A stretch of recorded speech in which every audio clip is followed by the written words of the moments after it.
The desperate alliance, the emergency session of the Stellar Coalition, had never seen such desperation. In the vast circular chamber of the Nexus Station, representatives from 47 different species sat in tense silence. The air recyclers hummed with unusual strain as stressed alien biology filled the room with the scent of fear. At the center podium, Council Prime Zelthor's arms trembled as he activated the holographic display. The projection showed a map of the galaxy's outer rim, painted in the blood-red markers of Vex hegemony conquest. World after world had fallen in the past 6 months. Entire civilizations reduced to ash and memory. The Vex didn't just conquer territory, they consumed it, stripping planets bare before moving on like a plague of metallic locusts. Honored representatives, Zeltha's voice carried the weight of impending doom. We face extinction. Our combined fleets have fallen back 17 sectors. The Kepler defense line is our last hope, and intelligence reports suggest the Vex will break through within days. A Killian delegate raised her crystalline hand, her voice chiming like broken glass. What of the Terran response? Surely Earth will honor their alliance obligations. All eyes turned to the human section of the chamber, where Ambassador Elena Torres sat with seemingly impossible calm. She was a small woman by human standards, barely 5 feet tall, with graying hair pulled back in a simple bun. Her dark eyes held secrets that made even the galaxy's most experienced diplomats nervous. Elena stood slowly, her movements deliberate. When she spoke, her voice was soft but carried clearly through the chamber's acoustics. Earth has reviewed the situation. We understand the gravity of the threat the Vex hegemony represents, not just to the Coalition, but to all free civilizations. Hope flickered across dozens of alien faces. The Xerillian Trade Minister leaned forward, his tentacles writhing with anticipation. Then Earth will deploy its full military might. Your legendary fleets, Elena's expression remained neutral. Earth will send what we can spare. Task Force Alpha will depart within 12 hours to reinforce the Kepler defense line. The chamber erupted in a mixture of relief and confusion. Council Prime Zeltha's mandibles clicked anxiously. Task Force Alpha, Ambassador Torres, with respect. We need Earth's entire naval force. Intelligence suggests the Vex are bringing everything they have to this battle. Task Force Alpha is what Earth can contribute at this time. Elena replied, her tone brooking no argument. 50 ships under the command of Captain Maria Santos. They are ... adequate for the task. 50 ships. The number fell like a stone into still water. The assembled delegates had hoped for hundreds, maybe thousands. Humanity's reputation for military prowess was well known, but 50 ships against the Vex war machine seemed insufficient. 3 days later, at the edge of the Kepler system, the defense fleet waited. 200 coalition warships formed a desperate line between the Vex armada and the inhabited worlds beyond. Ships from dozens of species, all that remained of their once mighty fleets, prepared for what many believed would be their final battle. Commander Yurix of the Altarian Navy stood on his bridge, watching the sensor displays with growing dread. Vex fleet composition, he asked his tactical officer. 800 confirmed contacts, sir. Dreadnoughts, battlecruisers, and carrier groups. They're moving in perfect formation, like a machine. YRIX's scaled face tightened. Where were the humans? Task Force Alpha was supposed to have arrived hours ago. Had Earth abandoned them at the last moment? The thought made his stomach acids churn. Then space shimmered. 50 ships materialized out of hyperspace with precision that made the coalition officers gasp. These weren't the bulky, ornate vessels favored by most galactic navies. The human ships were sleek, angular, and painted in matte black that seemed to absorb starlight. They moved with mechanical precision, taking formation positions without a single wasted movement. Captain Maria Santos appeared on every coalition ship's communication screen simultaneously. She was young for a ship commander, perhaps 30, standard years, with short auburn hair and steel-grey eyes that missed nothing. When she spoke, there was no doubt she was in complete control. Coalition forces, this is Captain Santos of Task Force Alpha. We are assuming tactical command of the defense operation. All ships will follow human fleet protocols until further notice. Commander Yerkes felt his ridge scales bristle. Captain Santos, while we appreciate Earth's assistance, the coalition fleet outnumbers your force 4-1. Perhaps a joint command structure would be more appropriate. Santos' smile was thin and sharp. Commander, you've been retreating for 6 months. We've been studying your tactical reports. With respect, your command structure is part of the problem. Task Force Alpha will handle the Vex. Coalition forces will provide support as directed. Before Yerkes could protest, his sensor officer called out urgently. Vex fleet is dropping out of hyperspace. Contact count is increasing. Sir, there are over 1,000 ships. The Vex hegemony fleet was a nightmare given form. Their ships were organic-looking, monsters of metal and energy, bristling, with weapons that could crack worlds.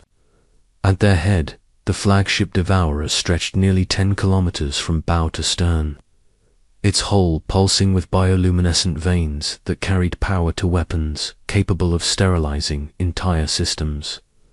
General Crix, Supreme Commander of the Vex Invasion Force, observed the pathetic defense fleet through his ship's neural interface.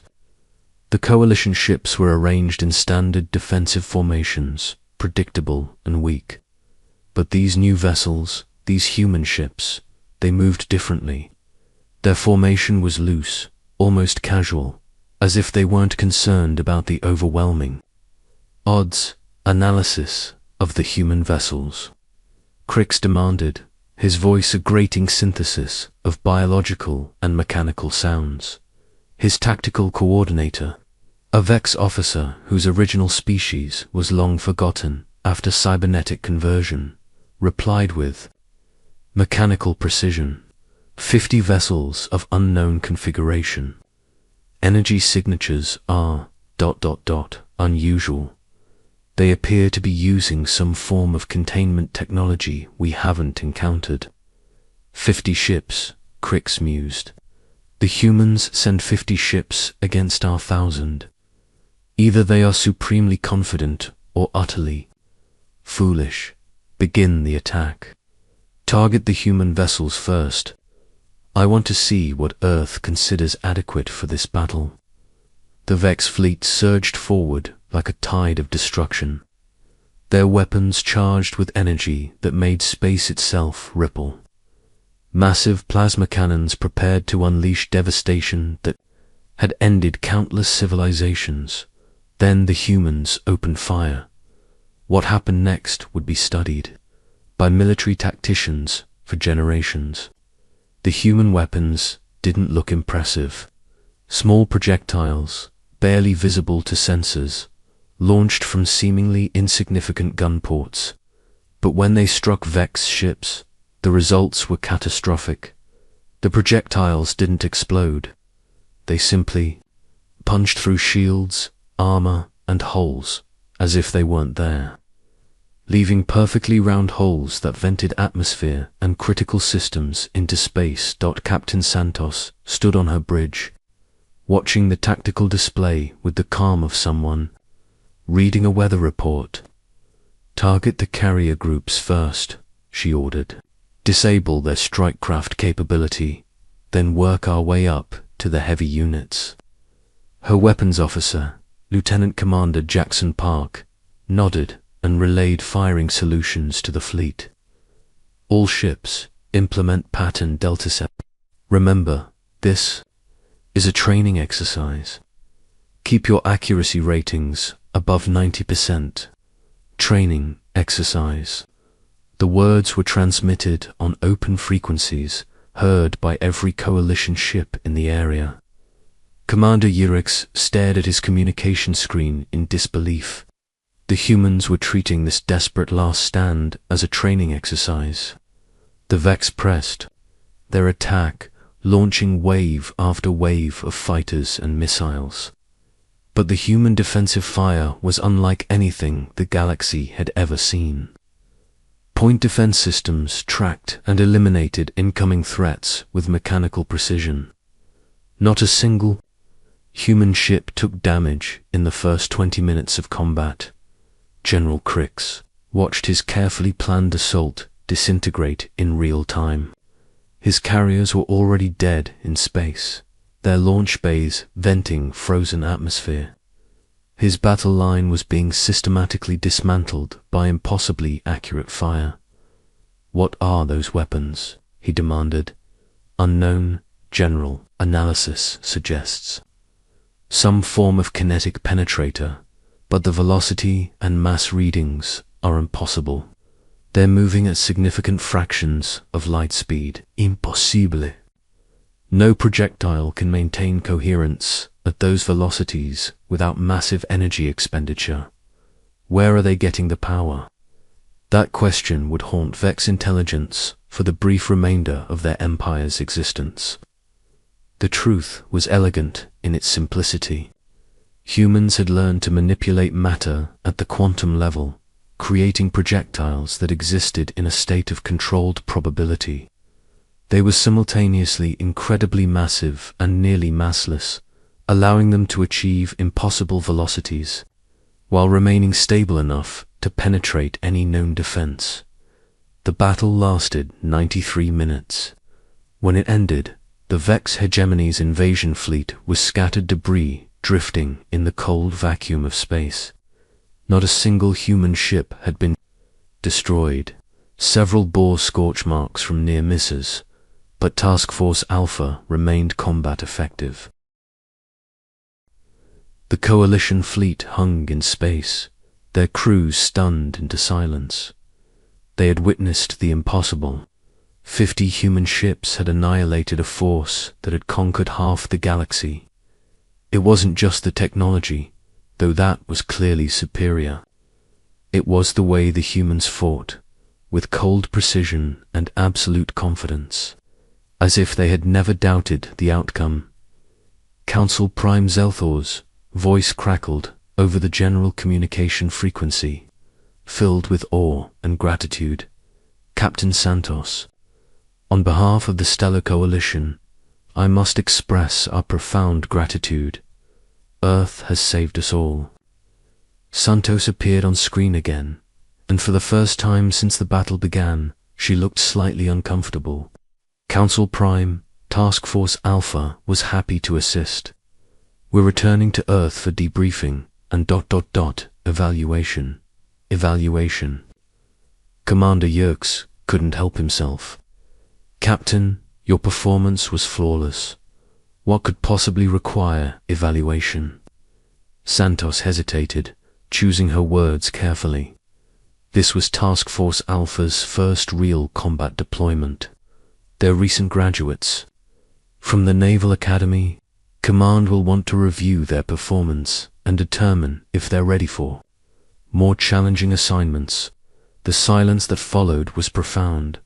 Recent graduates, Academy students, the humans had sent their newest, least experienced personnel to face the greatest threat the galaxy had ever known. And those students had won a victory so complete it redefined what was possible in space combat.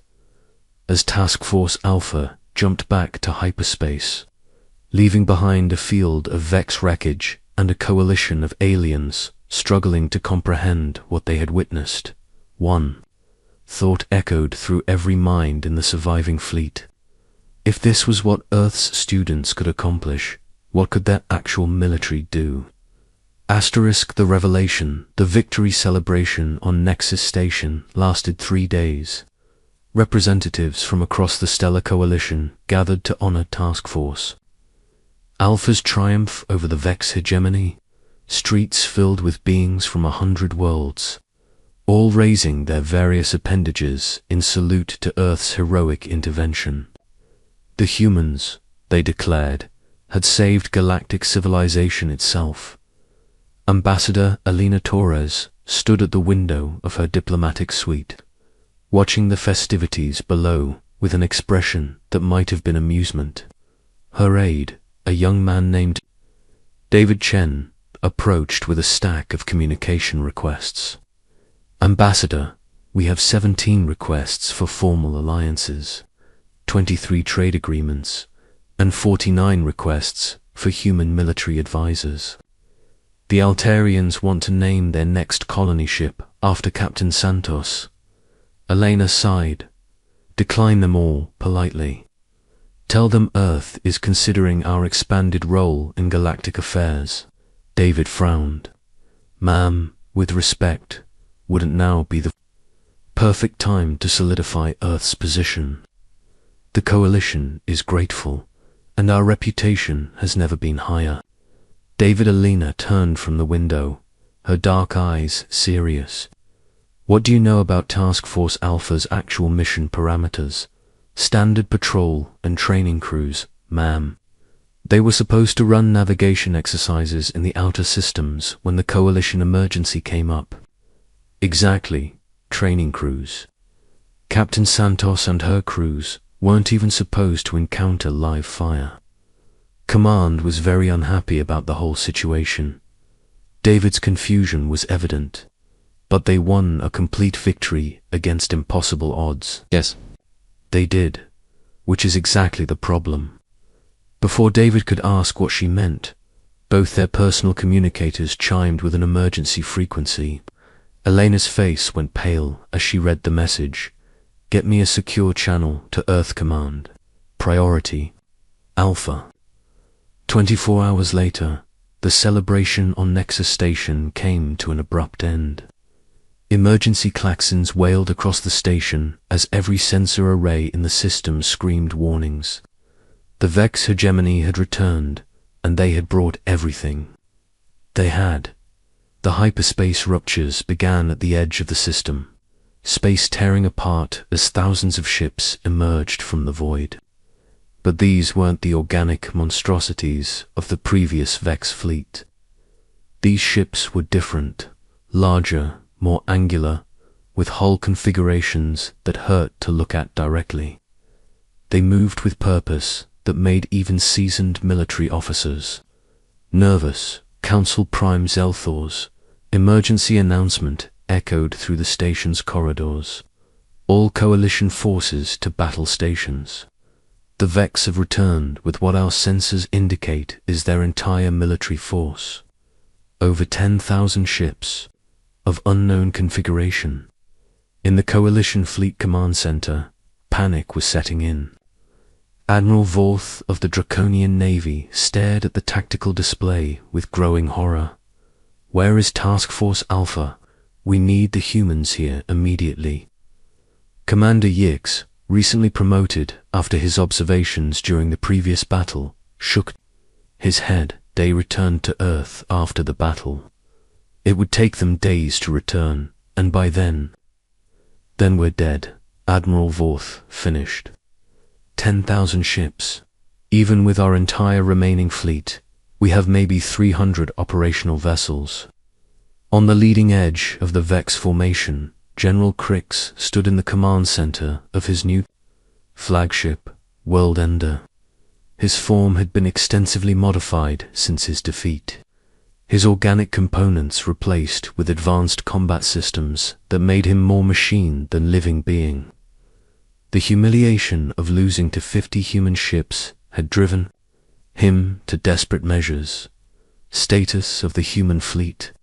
He demanded no human vessels detected in the system General? Only coalition forces, and they appear to be in full retreat. Crix's mechanical laugh echoed through the bridge. They sent their champions away, believing one victory would secure their future. Fools. Begin planetary bombardment. I want every world in this system reduced to ash before we move on to their precious Earth. The Vex fleet spread out like a cancer, their massive ships taking positions around every inhabited world in the system. Bombardment arrays charged with enough power to crack continental plates. This wouldn't be conquest, it would be extermination.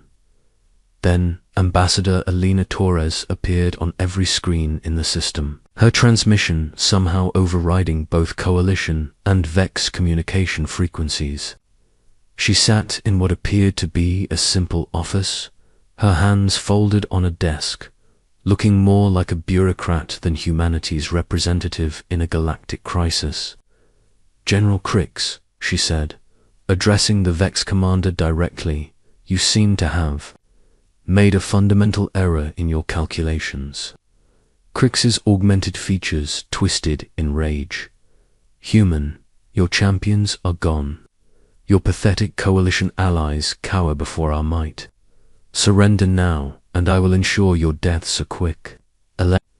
Smile was small and cold.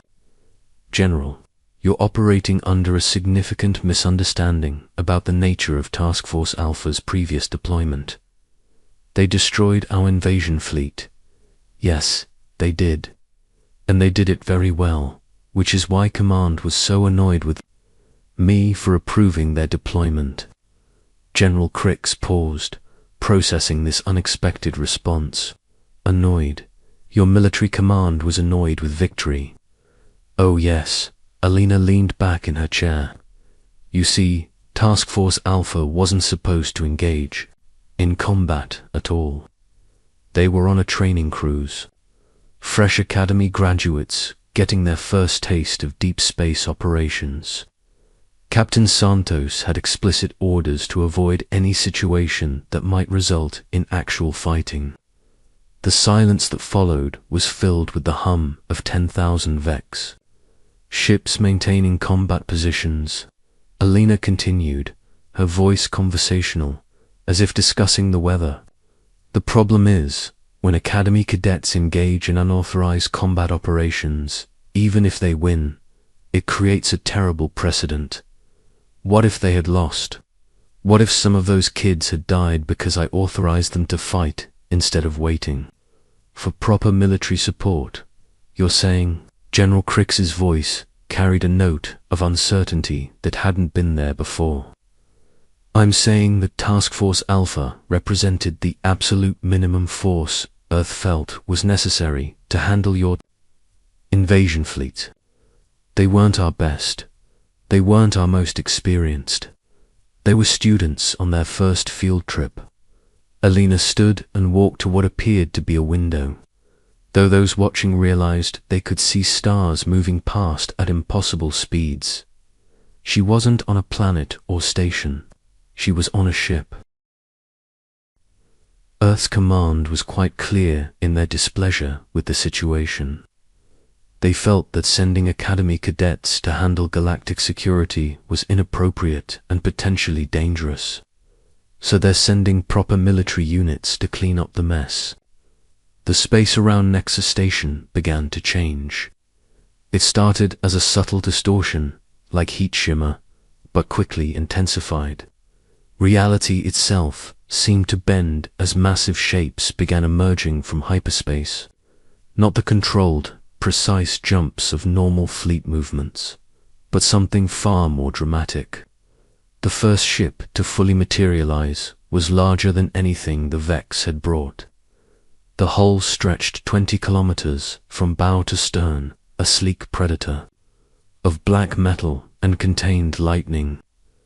It was followed by another, then another, until space around the station filled with vessels that dwarfed even the largest Vex dreadnoughts.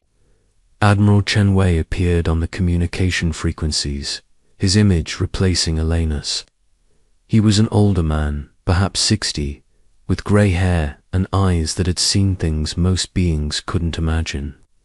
His uniform bore decorations from conflicts across the galaxy, and when he spoke, there was no doubt he commanded absolute power. "This is Admiral Chenwei of the Earth Defense Force. I am authorized to inform all hostile forces in this system that you are in violation of multiple interstellar treaties and are interfering with Earth's military training operations." The Vex fleet, which had seemed so overwhelming moments before, suddenly looked small and fragile compared to the human vessels surrounding them. General Crix counted the ships on his tactical display with growing disbelief. There were hundreds of them, each one larger and more advanced than anything in his fleet. "This is impossible," he whispered. "Your species doesn't have this kind of military capability. Our intelligence clearly indicated ... double quotes. Admiral Chun's laugh was not pleasant. "General, your intelligence was based on what we allowed you to see. Earth maintains a policy of defensive ambiguity. We prefer that potential threats underestimate our capabilities. But the previous battle was handled by Academy students using training equipment. What you're looking at now is a single operational fleet from Earth's Defense Force. We maintain 12 such fleets, plus specialized units for various ... contingencies." The number hit General Crix like a physical blow. 12 fleets, each one containing hundreds of ships that could annihilate his entire force. His perfect revenge had become a trap, and he had brought the full might of the Vex hegemony directly into the jaws of a predator beyond his comprehension. Admiral Chen's voice carried across all frequencies, calm and implacable. "General Crix, you have two options. Surrender your forces immediately and submit to coalition justice for your war crimes, or continue your aggressive posture and face the consequences. And if I choose to fight?" Chun's smile was cold as the void between stars. "Then you'll discover why Earth has maintained galactic peace for the past century, not through diplomacy, but through overwhelming superiority. Every species that has threatened interstellar stability has learned the same lesson.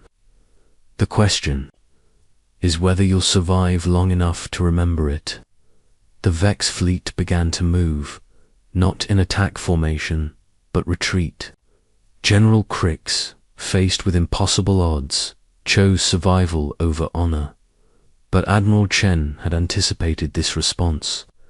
"I'm afraid retreat isn't an option, General. You brought war to innocent worlds. You attempted genocide against coalition species. Earth Command has classified your forces as a continuing threat to galactic stability. What followed wasn't a battle, it was a demonstration." The Earth Defense Fleet moved with mechanical precision, their weapon systems engaging Vex targets with surgical accuracy. But instead of the quick, clean kills task force Alpha had delivered, the Defense Fleet took their time. Each Vex ship was systematically disabled, its weapons destroyed, its engines crippled, its crew captured. Within 6 hours, the entire Vex hegemony military force was neutralized. Not destroyed, but completely helpless, their ships reduced to drifting hulks awaiting salvage operations. It was a display of power so overwhelming that every military analyst in the coalition would spend years trying to understand how it was possible. As the cleanup operations began, Ambassador Alina Torres reappeared on coalition frequencies. She was back in her diplomatic suite on Nexus Station, looking as calm and composed as ever. "Council Prime Zelthor, Earth apologizes for the confusion. Regarding our military capabilities, we prefer to maintain a low profile in galactic affairs, but recent events have made that position difficult to maintain." Council Prime Zelthor, still struggling to process what he had witnessed, managed to respond. Ambassador Torres, on behalf of the Coalition, I must ask, how long has Earth possessed this level of military capability? Elena's smile was enigmatic.